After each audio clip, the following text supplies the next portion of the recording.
Welcome back to the Blues Society of Northwest Florida weekly podcast. I am your host, Paul Stadden, always talking with the artists that are going to be playing in the Blues Jams every Monday night at Seville Quarter. And I am really happy, well, I guess I'm lucky to be joined today by Mama Lucky herself, sorry for the bad pun, Linda Delgado. Welcome to the podcast, Linda.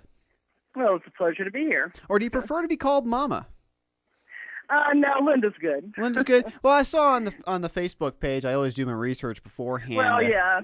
Some people call me that, but mostly just my kids. Well, fair enough. Well, let's go back a little ways. I want to kind of go a little bit chronologically here. I kind of want to talk about how you got into music in the first place, Linda. I see that you've played with some big names over the years over in Texas and over on the Louisiana-Texas border. Tell me how you kind of got into this.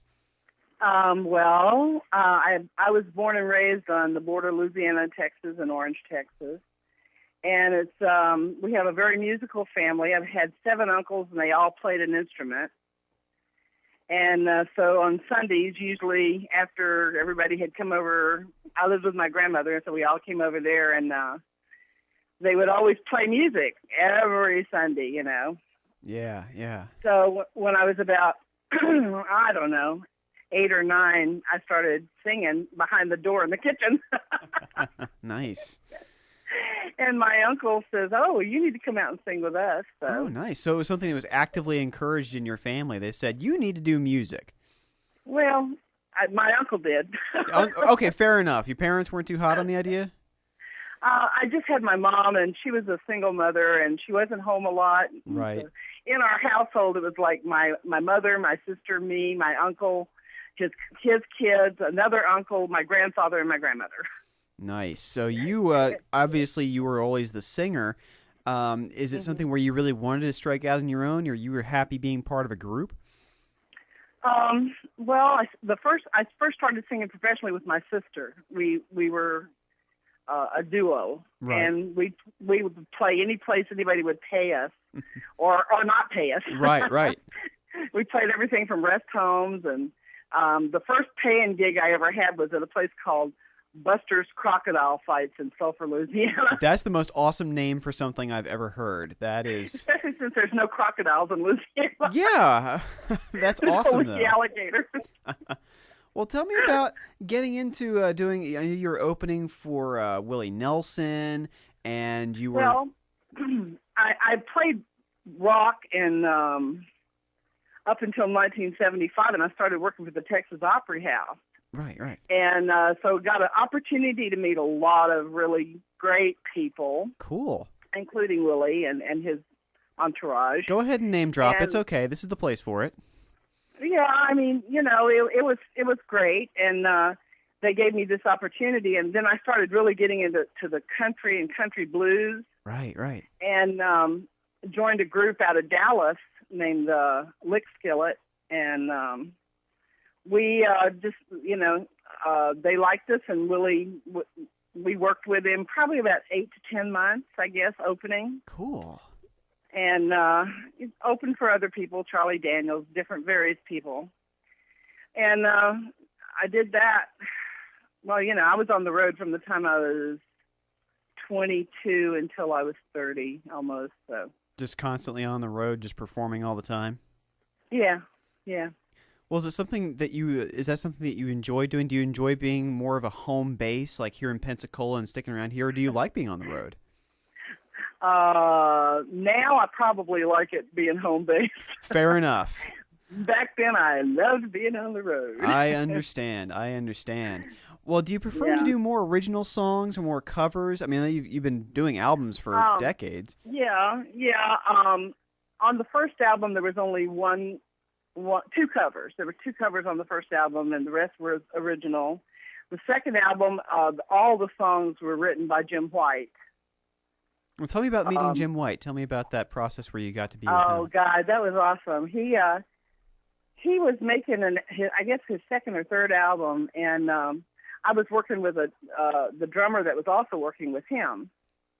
And he said, I need a voice for this song called Wound That Never Heals. I need a really, scratchy, bluesy voice. And so Steve said, I know somebody. And so he got in touch with me, and we really like each other and respect each other, and I admire him greatly because he's so very original, even though sometimes he drives me crazy.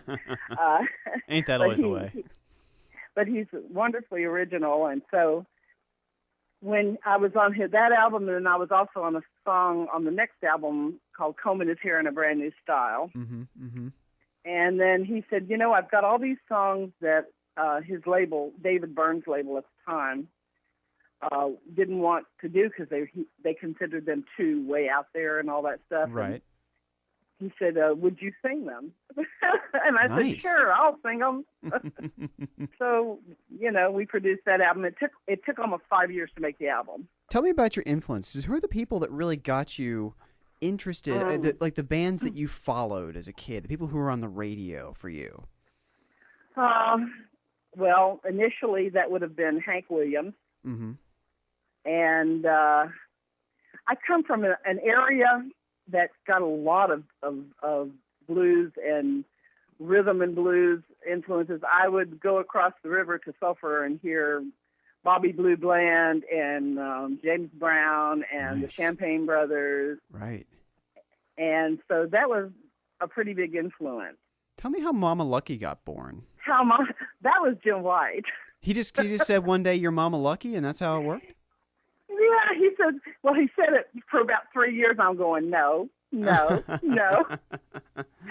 he said, yes, you are. That's going to be the album, Your Mama Lucky. And I went, oh, I don't care. Call me anything you want to call me as long as we get this album done. Nice. I love it. Well, it sounds like there's a lot of humor there. Yeah, well, Yeah. You laugh or you die.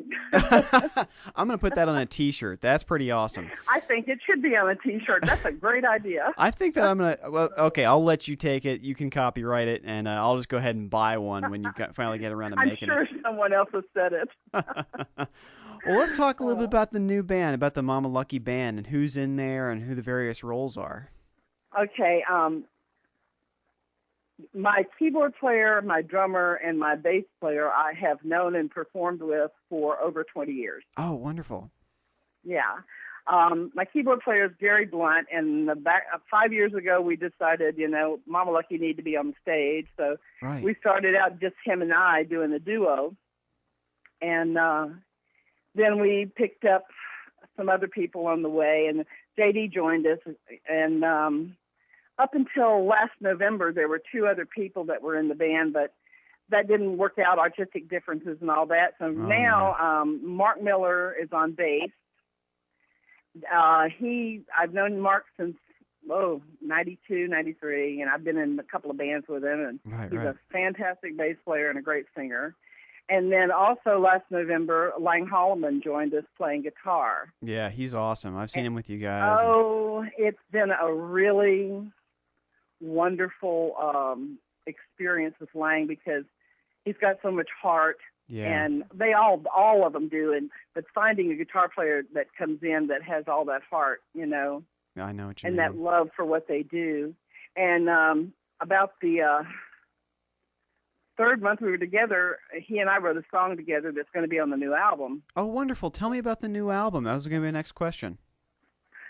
Well, the album has a theme, and it's all Texas songwriters, friends that I've grown up with and known my whole life, and that I think are great songwriters. Some of them are known, some of them are not known. Right.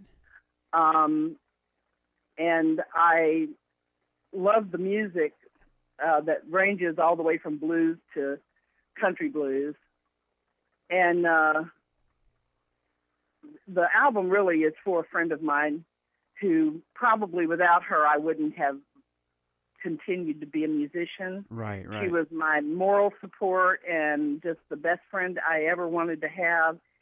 And so the album is going to be called For Love of Dorothy Jean, which is who she was, and she died 2 years ago from breast cancer. Oh gosh, I'm sorry to hear that. And but this is the music that she loved. Right. And she was an integral part of many of these people. Yeah. So I think it's going to be a very heartfelt album. I hope so, anyway. Do you have any kind of hint for us as to when it's going to drop, when we can go buy it? No. Still in the We're process in the of middle. recording? This is a long story. This has been recorded 3 times. Oh, gosh. Okay. This is the 3rd time that the album has actually been recorded. The first time we lost it to a flood. Oh, gosh. We were out in a place called The Shed out in West Pensacola, and Randy Davidson was doing it, and the flood came along and took everything. Then the second time was with the 2 guys that I used to work with, and there was just something that wasn't coming through for me. I don't know what it was, but whenever we broke up with them, we just, we decided not to use that material. Right. And so now we're in the studio at Audio Documentation, Sean Peterson. Oh, yeah. Yeah. Oh, absolutely. Of Fatty Waters. Yes. Yeah. Yeah, Sean's a great guy. He is a amazing, amazing engineer, and he's just doing us really good, and I'm enjoying working with him a great deal. And so hopefully we'll have it finished, recorded by the fall. Yeah. And then I've got to schlep around and try to find somebody to distribute it. I understand. Because I hate the business end of it. I hate it. Oh, I hear you there. It'd just be nice if we could all just be the pure creative and just make the stuff and release it. And well, I don't care about money, so I'm not very good at that. When you don't care about it, it kind of makes you bad at it. Understand? Oh, believe me, I understand completely. I wish you could just hurl the album at us and we could all enjoy the music. But I'll be happy to pay you too. I'll be happy to pay you the $8.99 for it when it comes out. And well, one way or another, we will have it out there. Fantastic. Well, we're looking forward to it. Linda Delgado, Mama Lucky herself, has joined me today. Thank you so much for joining me on the Blues Society podcast. Well, I really appreciate you calling. You have a good time, and you have a great show at just everybody. Make sure that you catch Mama Lucky Monday night, Seville Quarter at Lili Marlene, starting at 8 o'clock. Great band. You're going to have a blast.